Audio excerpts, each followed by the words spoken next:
And thanks for staying with us. We're here with Alan Holt to talk. Well, let's talk about beaches. I have a lot of family coming up from Massachusetts. They come every year. Their annual trip to Maine and the beaches. Lots of little babies and kids. Oh yeah. So what kind of safety things can we talk to them about? I'm going to focus on rip currents. Oh right yes, now. that's important. Yeah. Okay. And I know, having moved here from another beach town in South Texas, every year it seems like we'd have some type of issue where someone that wasn't from the area would get caught up in a rip current, and we'd have it on the news, and it'd be a thing every single busy season. And right now is Maine's busy season with respect to beaches. Case in point, Nicole's family coming up to Maine, I guess this weekend? Yes. Yeah, okay.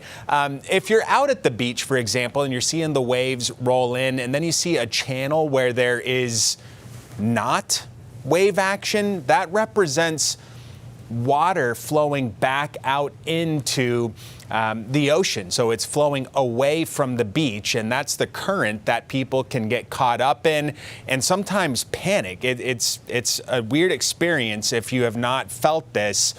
So the best way to get out of one, if you feel that pull away from the beach, is to swim parallel to shore to get out of that flow. You don't want to swim against it. That's the natural urge, because when you do that, you get tired, and that's when the problems start happening. So a little quip to remember as you head to the beach is to wave and yell and swim parallel to shore. And that's the best way to get out of a rip current. Also use the buddy system. If you got kids, have them go in with a friend or another adult if they're getting in the water. Sky's pretty clear. Comfy, the operative adjective for our weather forecast.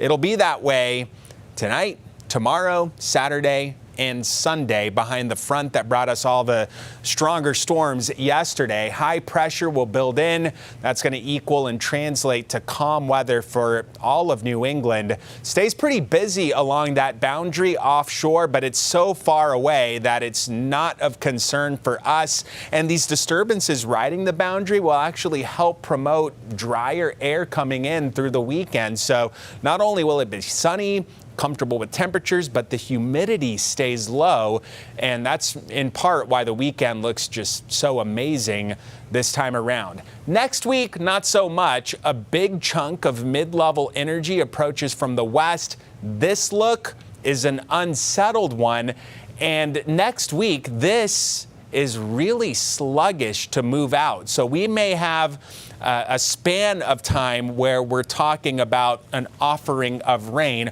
Right now, it's looking like sometime between Tuesday and Thursday of next week, but we'll get and iron out more details on the timing over the weekend and into next week. For now, you got to enjoy the nice weather because it's going to be so beautiful to be out and about. Mid to low 80s in the afternoon.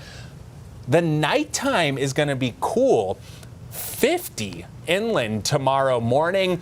Probably going to need a light jacket or sweater if you're out like 5, 6, 7 o'clock in the morning with temperatures like that. And then it gets more unsettled into next week. It looks like around Tuesday is when that'll start. But again, that's next week's problem. Weekend is looking so good. Can't wait. Thanks. Yeah. Thanks, Alan. Sounds fantastic.